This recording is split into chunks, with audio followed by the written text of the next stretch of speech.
Okay, gonna do hopefully strut replacement today on a 2002 Oldsmobile Bravada. Got the new struts and their whole strut assemblies, so hopefully that'll make it easier. Looks like the driver's side.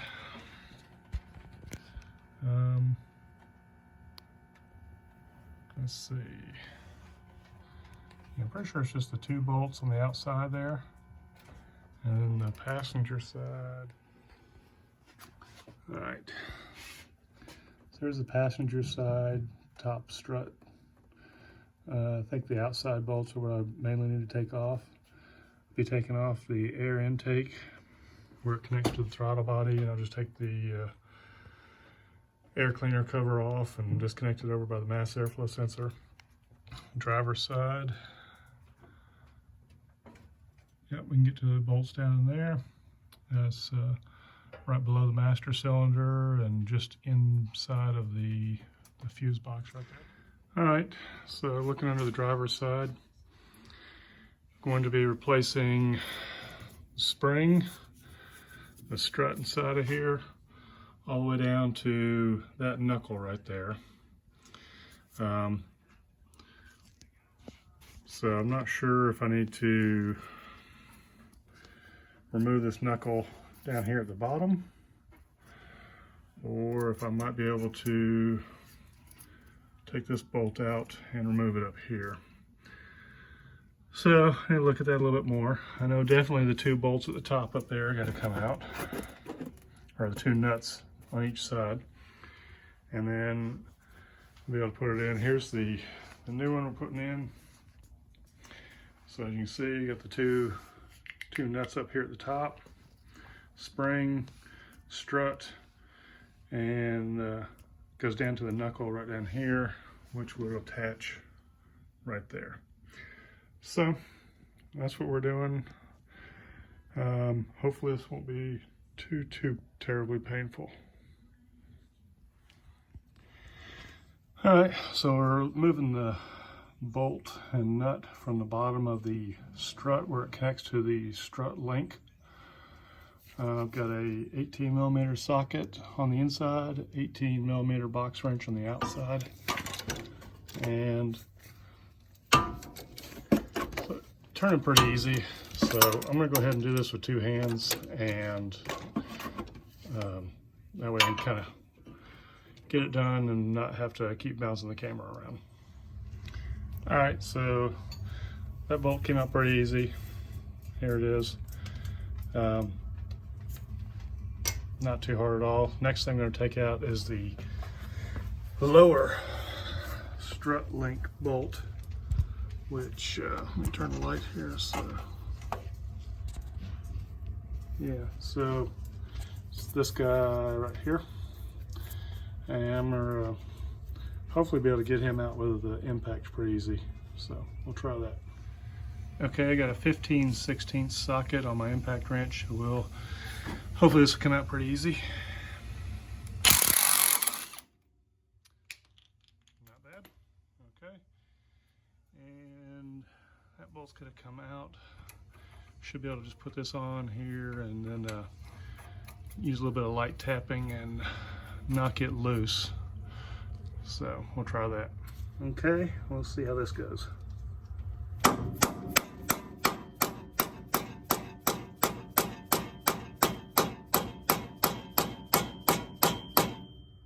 Okay, that tapping didn't work, so we'll try a little bit heavier tapping. Okay, here we go.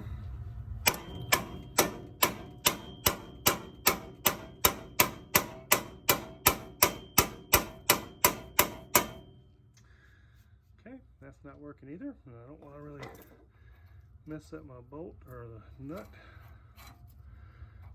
so we'll have to investigate a little further. All right, so I decided to go ahead and take at least loosen the top bolts on this strut assembly, 18mm. The one that's underneath the master cylinder, put a little U-joint on there.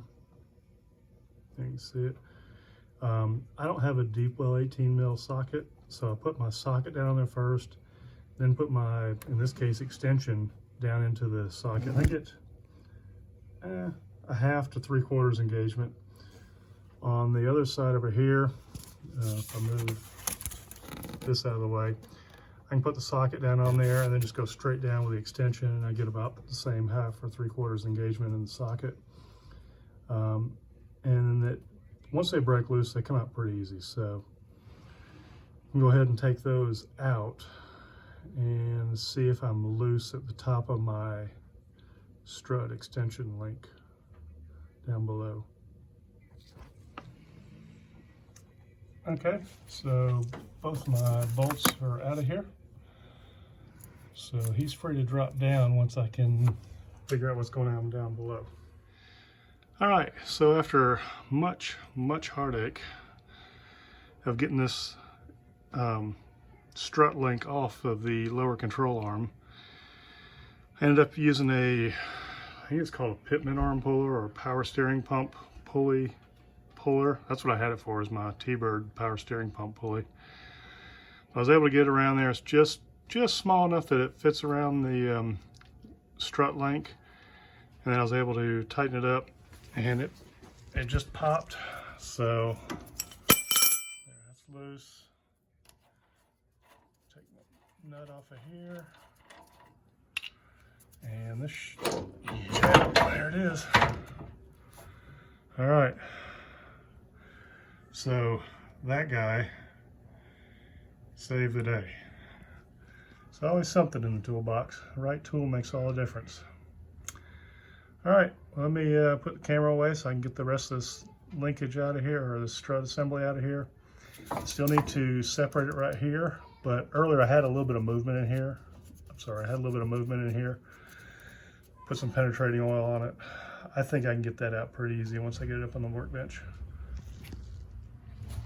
All right, so basically took a cold chisel, drove it into the gap right there where the bolt goes through, and now this thing is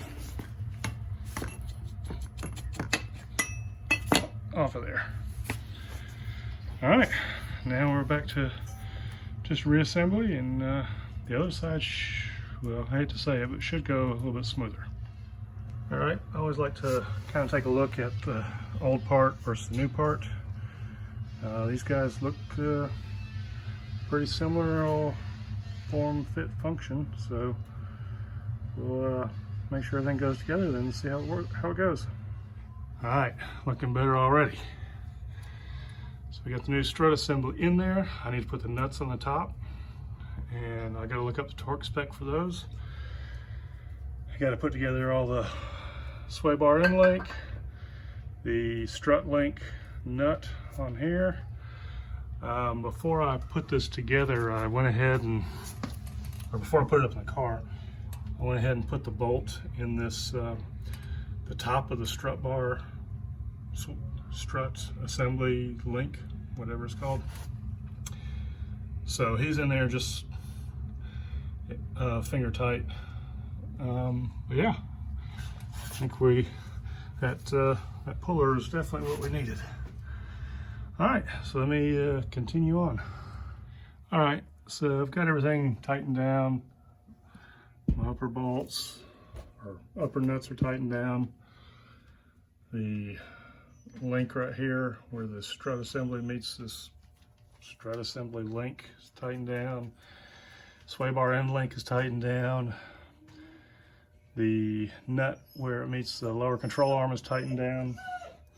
And I looked for torque specs, and the ones I found, I don't feel comfortable putting those out. So I'm sure you can do your own research and find them, but it kind of gave me an idea, ballpark, of where everything needed to be.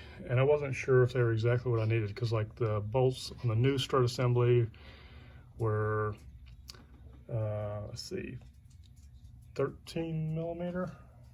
Let me look. No, they were 15 millimeter for the new strut assembly. The old ones were 18 millimeter. So I think right there they're possibly could be a different torque spec between the old and the new. So the one I found, I don't know really what it should be for the top ones, but I feel like I kind of got a ballpark idea. And then the lower nuts and bolts, I probably could do some more research and find out for sure what the labeling of everything is, but I wasn't 100% sure on what they were talking about as far as strut to body and strut to this and link to that. And I don't feel confident in what I found to put that out, but you can do your own research. I mean, Google can be your friend. So anyway, driver's side is on and assembled. Just need to put the wheel back on there, and then I'll move to the passenger side. Hopefully that'll go smoother. All right, so I've removed the tube going from the air filter to the throttle body, or actually goes to there's an air box here before the throttle body. Anyway, there. So I removed that interference so I can get down to these two bolts down here. That's one thing I'll have to get to. I just went ahead and removed the interference before I put it up on jack stands. Earlier when I sprayed PB Blaster and everything else, I hit these two bolts too. So now I'm about to pull the front passenger side tire off and start on the passenger side, and hopefully it'll go a lot smoother. All right, so I wish I would have filmed this in real time. Get my upper strut assembly bolts off, or nuts off, and I have the bolt loosened that goes from the strut link to the strut assembly. Have the nut off down here, and once again, this guy is the bomb. So right now it's been 9 minutes since I started working on this side, and I think that I'm pretty close. There you go. Told you. There we go, it's out. 9 minutes, and now I think I'll just take the cold chisel, spread this open a little bit, pull the old strut assembly out, put the new one in. So I wanted to kind of see if this would work, because a lot of the videos I saw said you had to take out the sway bar end link, and when I was having trouble getting this strut link off the driver's side, I went ahead and pulled the sway bar end link, even though I didn't see where that was going to buy me anything. And I don't think that you need to really pull that. So I left them in on the passenger side and had no trouble at all getting this whole assembly out. So, like I said, I'm going to go ahead and open this up a little bit, pull the old assembly out, put the new one in, and then I'll be back in just a second. Okay, so got new assembly in here, and everything's finger tight right now. Got the nut down there, bolt right there started. Haven't started the nuts up top yet, but just to let you know, got to eat a nice slice of humble pie. I think it took me as long to get this strut link off of the strut assembly as it did to get the whole assembly out on this side. Yeah, it's just, I'm sitting here thinking, oh, this is going to be easy and I know how to do this, and pride comes before the fall. So what I ended up doing though is the same thing I did on the other side, is just once I had this lay on the floor, cold chisel this joint here, once take the bolt out, cold chisel in here, spread it enough to get it out. The problem was my cold chisel didn't have a large enough flare, so I didn't separate those two pieces enough apart. Luckily I had an old railroad spike and that worked just great. So you just have to think outside the box sometimes.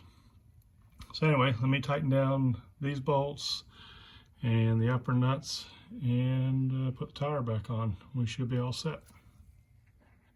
All right, so as you can see, we've got the air box back on, the tube going back to the other air box. That's an air box, but there's an air filter underneath it. This is just an air box that connects to the throttle body. But anyway, all that is back on there. I reconnected the mass airflow sensor plug, had to take that off in order to pull this assembly out. I think if you were doing struts, you probably are smart enough to know how to pull your air filter box off. There's 3 screws, one down here, one right there, and one up top. Anyway, all that's back on. The new nuts are on and tight.